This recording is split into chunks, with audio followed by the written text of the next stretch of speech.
Hey, everybody, welcome back to YaySTEM.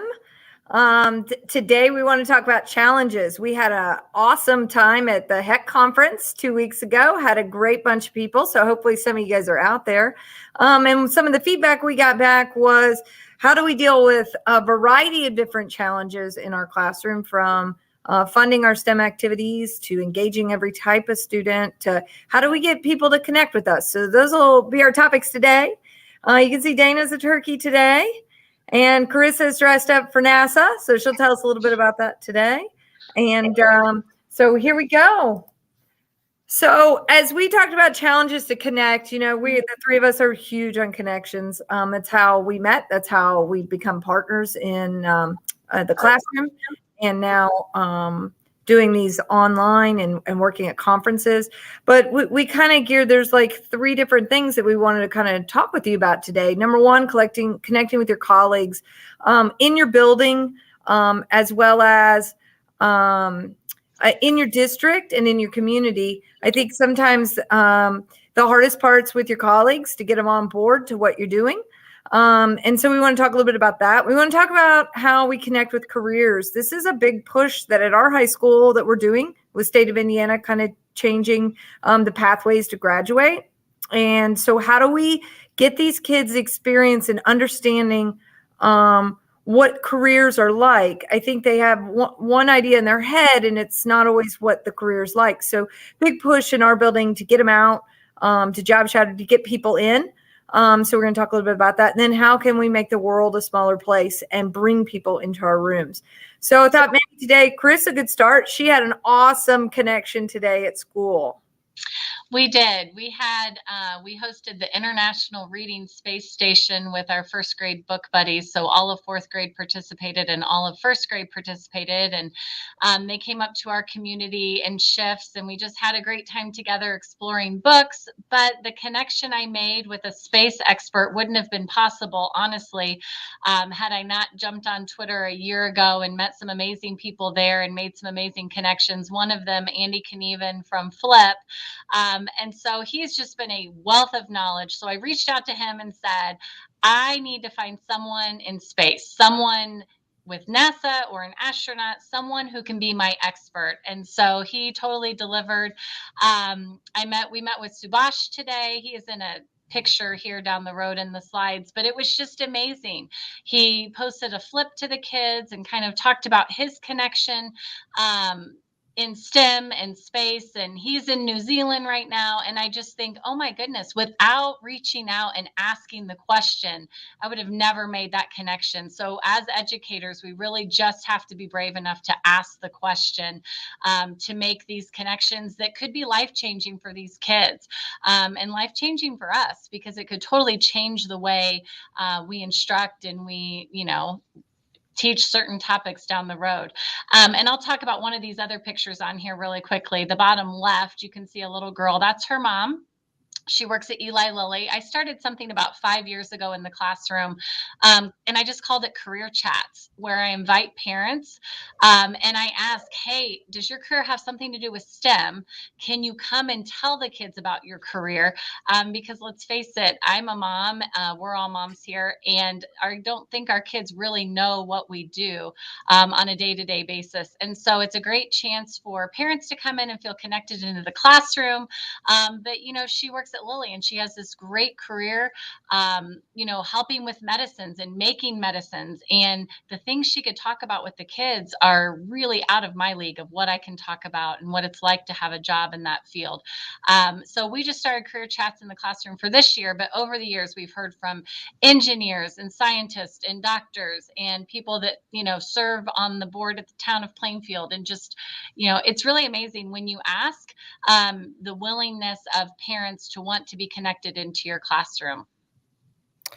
What I think is interesting is that you took getting to know your parents, and that probably helped facilitate a community into your room by just getting to know those families just a little bit more, then they are able to help support you just a little bit more with whatever other things that might arise, when there's projects or something else, because they've come and been a party room and seen it, and then they want to support you. So it's just so great to, I feel like, connect with families like that. Most of the time at the beginning of the year, I call each family and I just ask them those kind of questions, like, what kind of jobs do you guys have? What do you have a job that is outside of the home or not? One, so then I can have volunteers in the room. Two, I can know what their jobs are right away. And then I can think, okay, how can I plug those in to my year? Okay, so I know I'm going to be addressing something throughout the year. And then I know, hey, you know what? That's going to come up. Would you like to come in and be a mystery reader for us? That's something that I do on Fridays. I take people from the community. I take people from our school. That's how they got to know our principal and connect with our principal, because our first mystery reader is our principal, and she comes in. They get to ask her questions about her job, what she loves about our school, and they get to connect with her, and she gets to learn who they are. And so they see her in a positive light right away, just like we're seeing families in a positive light. I've even had people Google Meet in. They can't take time out of their day as a dad who's, up in Lafayette, or he in Fort Wayne, who is working construction on something, or is building this ginormous tower for someone.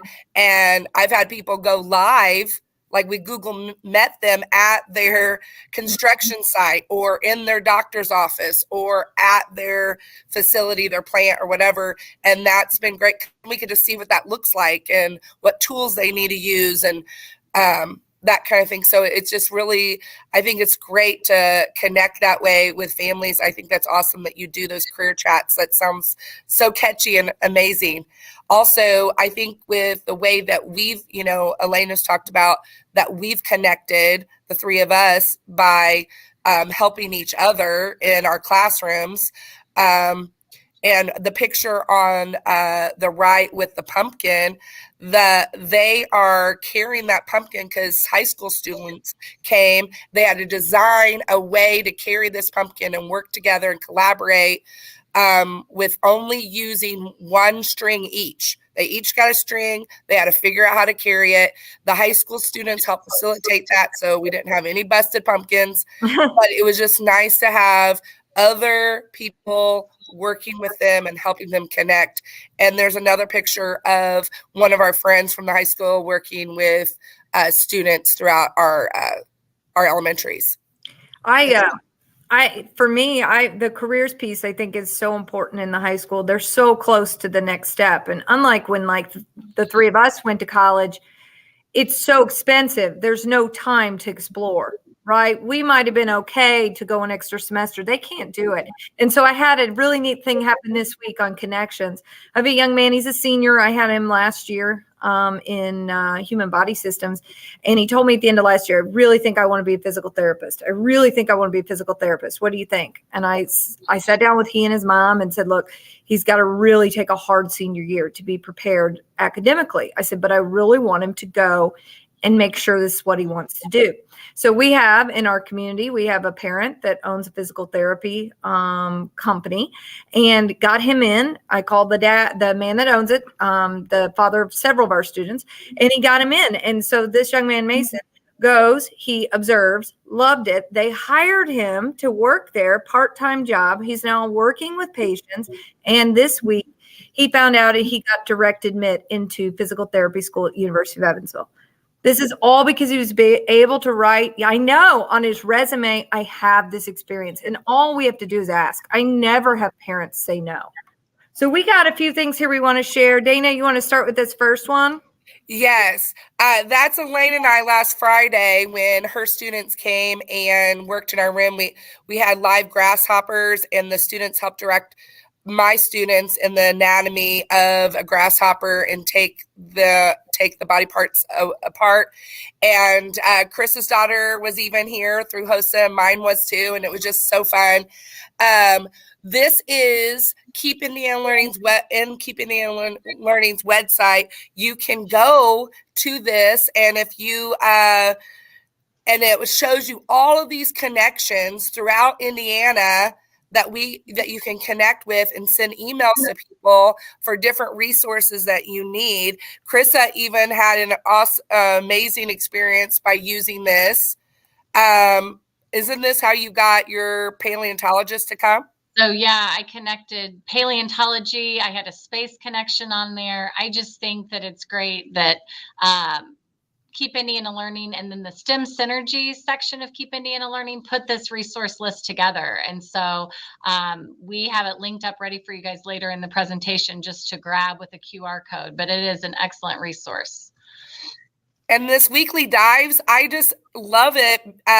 Chris has used it more than I have, but over to the left in the larger boxes are virtual field trips. As you scroll down the lane, there are virtual field trips in each section based on maybe the topic that you're wanting to visit or explore. So if you're wanting to bring people into your classroom, virtually that you can actually connect with and work with, there are topics right there where you can explore those with actual people, and also gives you STEM projects that you can do if you can't think of something right away. All right.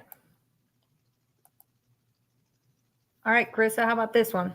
And then this is just the main expeditions and education site. So you can find the weekly dives here as well, but there's STEM challenges. If you go across the top of the page, there's links to special things for fourth grade.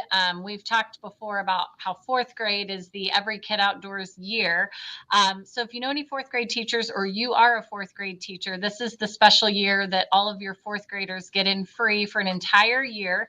So September to the end of August next year, you can get on to Every Kid Outdoors and print the free pass for every student in your class to get in free to every national park. So lots of STEM challenges here, just a wealth of resources, virtual trips, everything's ready to go for you. And then we needed to include Keep Indiana Learning because they are such supporters of us, and they really helped us get started with YaySTEM and the connections that we have made. And so, man, are there a million resources on this site.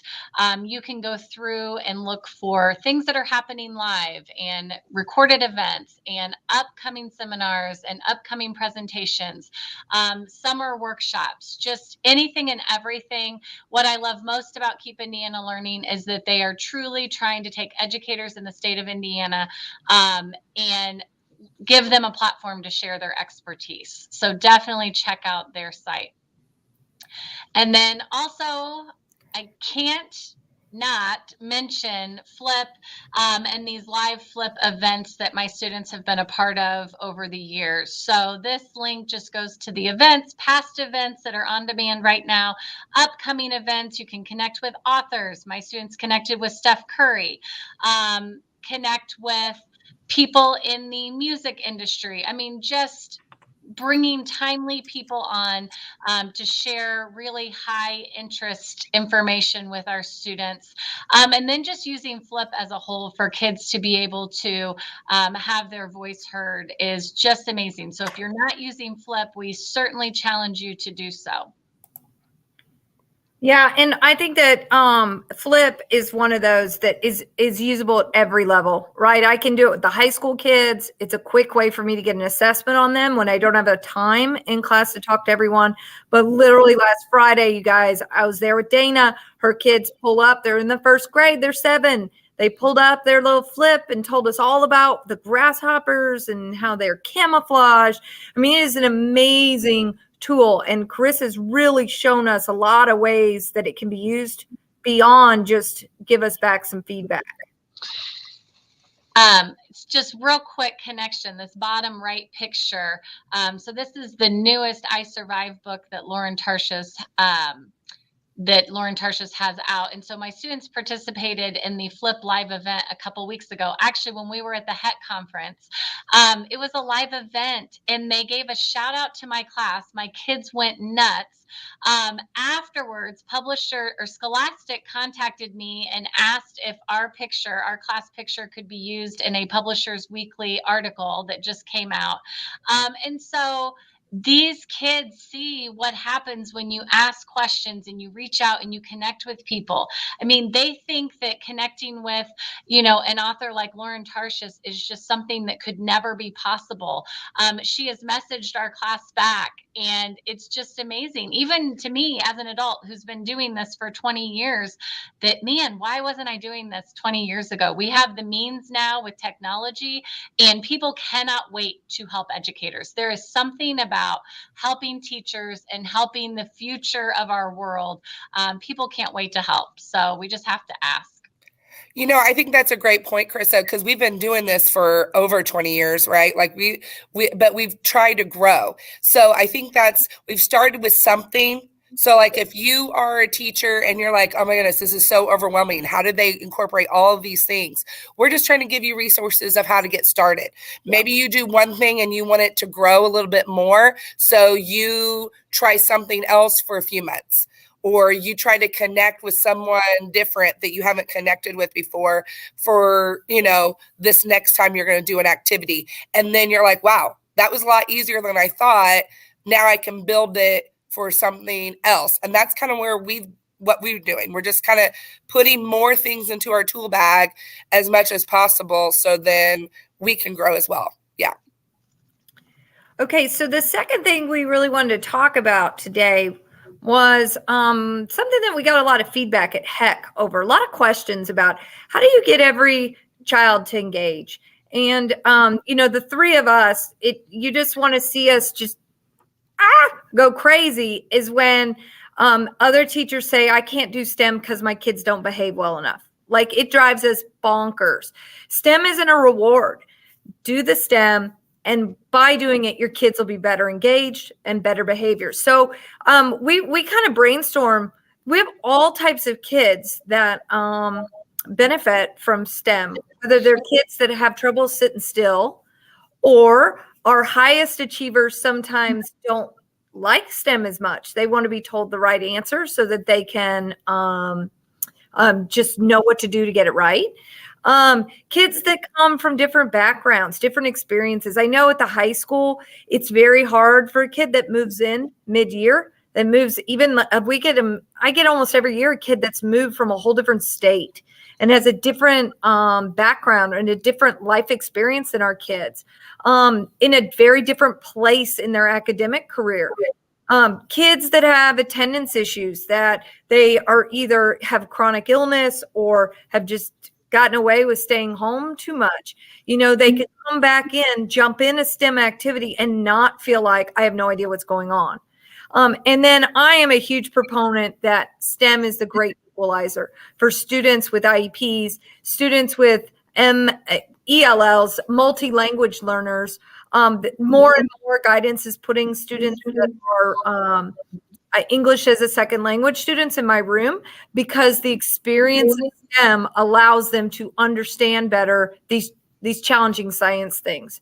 So, Carissa, if you want to just kind of share a little bit about. So as we talk, we always talk before we, come on to these live stream episodes, and we talk collaboratively and collectively about, oh my gosh, we don't have late work. We don't have, on that same topic, you don't see the behavior. So when people say, I just can't do it, like, this kid hasn't earned it, he's never going to behave, I'll never get through it. I mean, you're doing yourself a favor by incorporating project-based learning and problem-based learning, because you won't have a single kid off task and you won't have to beg them to complete an assignment. I mean, I can't even remember the last time someone didn't turn something in or complete an assignment or refuse to do something.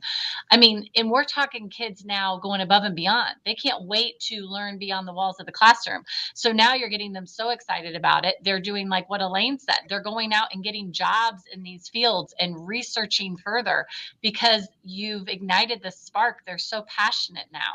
And I think as educators, it's really our job to show the kids what we're passionate about, to help them develop their passions, right? Because maybe they're passionate about something we didn't even know we were passionate about, and we're learning right along with them. This was the picture I was talking about earlier, the bottom left. So this is my student in her space camp suit next to the screen of the flip that Mr. Subash filmed for us from New Zealand. And so precious. I mean, she says, this is my brother's space camp suit, but I certainly hope that I get to go to space camp someday.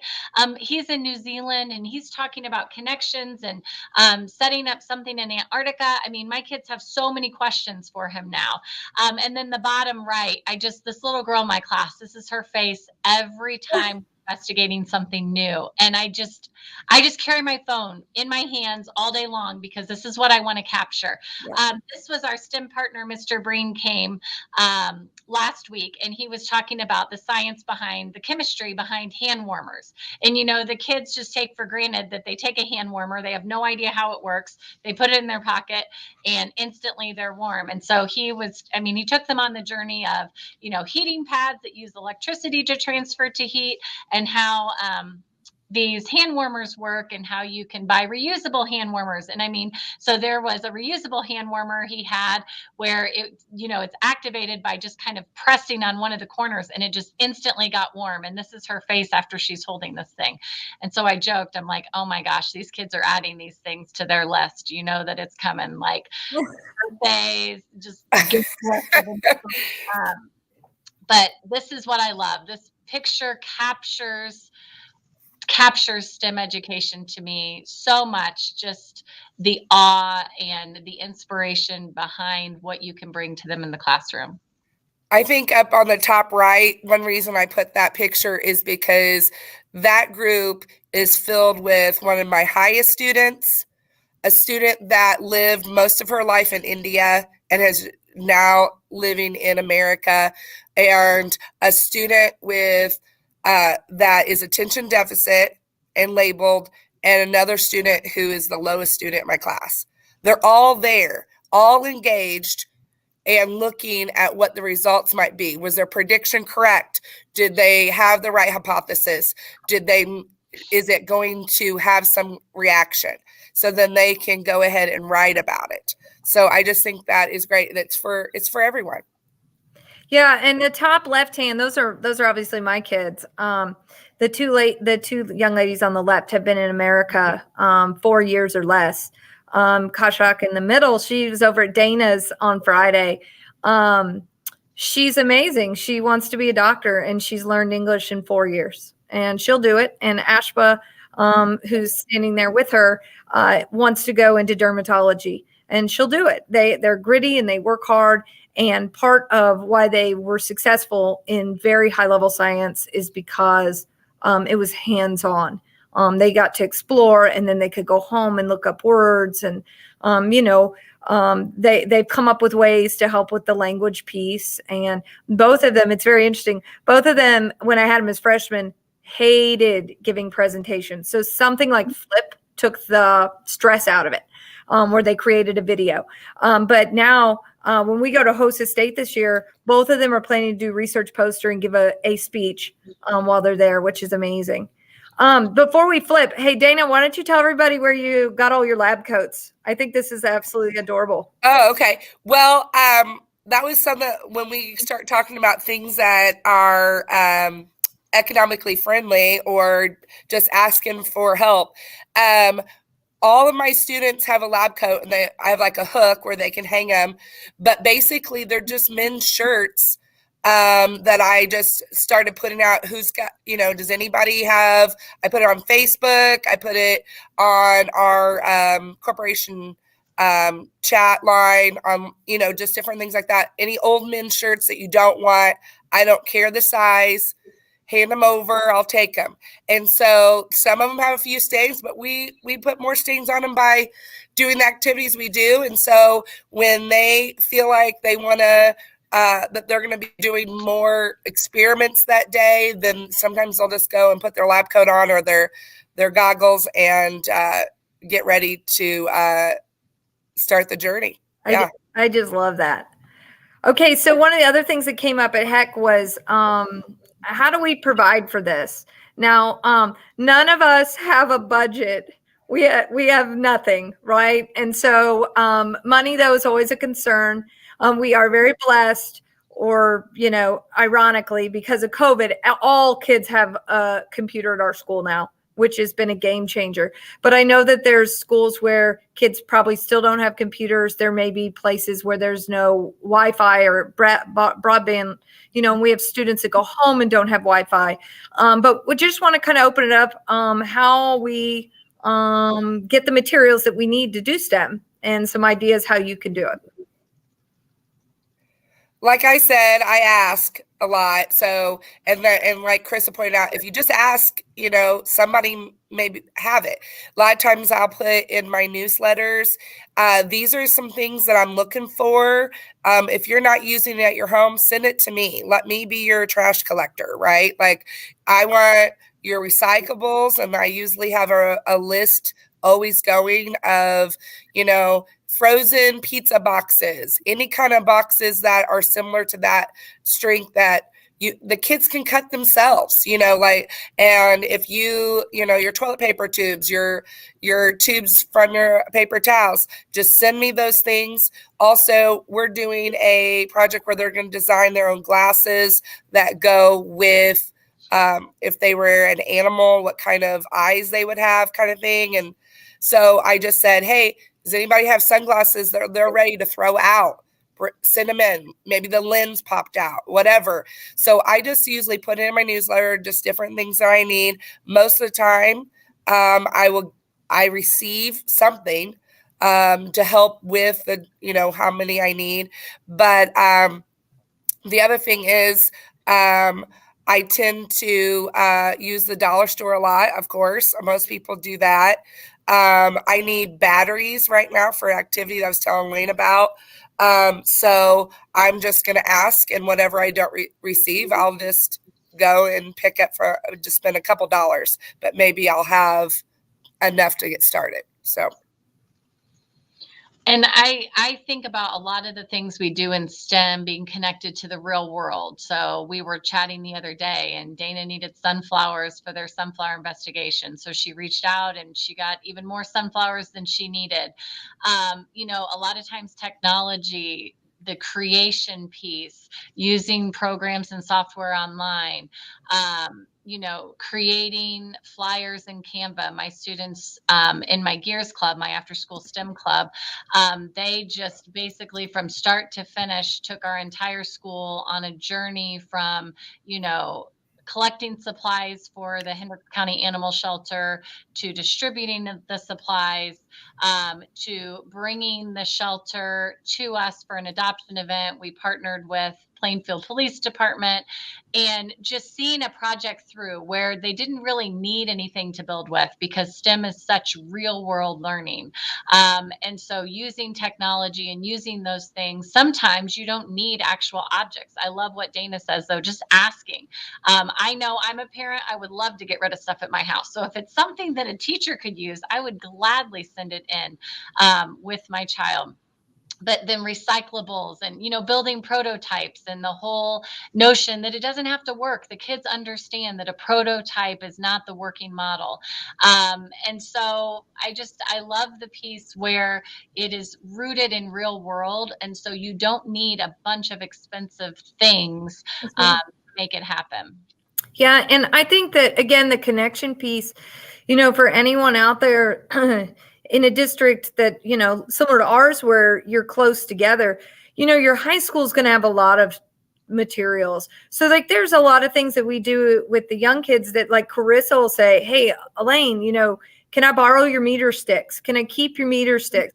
They're not going to buy, 30 meter sticks, but literally I can get her meter sticks because I walk down to the physics department and ask the lady that runs it, can we borrow some meter sticks? So I think reaching out to your high school people can give you a lot of tools to borrow that you need, and I also think that think of materials more than just what is tangible and hands-on, that there's a whole world out there if you have a computer and internet. Back to at the beginning where we were talking about doing virtual field trips, right? You can go and experience something even if you don't have the budget or the ability to go. Like, right now, I'm sure every district is like ours, almost impossible to get a bus. So a virtual field trip is an awesome option. Okay. And we added a slide new from our previous episodes, just as kind of some wrap up notes with some resources we shared. So I talked about having a STEM partner through Eli Lilly. We've been together about 3 years now. If you Google or go to the Tech Point Foundation for Youth site, that's where I got hooked up with my STEM partner. It was just a really quick fill out a form and what you're needing, and then they get right back to you. Expeditionsineducation.org was one of the resources we shared. And then, of course, Flip, Keep Indiana Learning. And then here's a QR code that will take you to that STEM Synergy Expert Network with all of these STEM connections within the state of Indiana. Well, we are so thankful for you and joining us today, or if you're watching later on. We wouldn't be remiss to say be thankful for Indiana Learning, since Thanksgiving's coming up. We are so thankful for giving us a platform to talk and make connections and to use our voice. And we also made some great connections at HEC. You can see us over to the right there. We are with Andy, who is the lead rep for Flip. We connected with him there because he has been working with Chrissa, and it was so great for him to set in on our session. And we were able to also connect with several teachers and STEM coordinators for the state of Indiana, different corporations there. And we were so thankful to be able to do that. And so if you are from that conference from HEC, which is Hoosier Educational Computer Conference that was downtown Indianapolis, if you were in our session, thanks for tuning in. We really appreciate it. And you gave us some great feedback we were able to address some of those questions today. And we're hoping that you'll give us some feedback if you're watching. So then maybe we can drive our next couple live streams. We appreciate that. So then we know which direction to head. So we really thank you for that. These are ways to get a hold of us, each of us individually, if you want to use the QR code, and also if you want to join us on Instagram. We just appreciate you being here, and have a great Thanksgiving. We love STEM, so yay STEM! Woo! Yeah.